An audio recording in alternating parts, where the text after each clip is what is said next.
දන්නවද මේ මොනවද කියලා? මේ තමයි බෙලිමල්. අද උදේ තමයි මම මේ ටික ගහ යටින් අහුලා ගත්තේ. ඉතින් මේ ටික දැන් පවනේ වේලලා බීමට ගන්න තමයි තියෙන්නේ. ඉතින් වෙළඳපොලේ තියෙන විවිධ පැණි බීම වර්ග වගේ නෙමෙයි මේ බෙලිමල් බීමට ගත්තොත් අපේ ශරීරය සිසිල් වෙනවා. ඒ වගේම සම පැහැපත් වෙනවා. ඉතින් ඔයාටත් මේ වගේ ගෙදරම ගහක හැදුණු නැවුම් බෙලිමල් ටිකක් බීමට ගන්න නම් බෙලිපැලයක් ගෙදරම හදා ගන්න වෙනවා. ඉතින් ඒ සඳහා ඔයාට අපෙන් දැන් බද්ද බෙලිපැල මිලදී ගන්න පුළුවන්.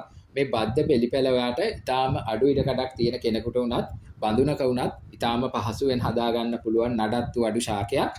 ඉතින් ගස් වලින් වැටෙන බෙලිමල් ටික බීමට ගන්නවා වගේම ඉතුරු වෙන ගෙඩි ටික අපිට ඉදුණට පස්සේ අපේ කෑමට ගන්න පුළුවන්. මොකද බෙලි කියන්නේ අපේ ශරීරයට ඉතාමත්ම ගුණදායක පළතුරක්.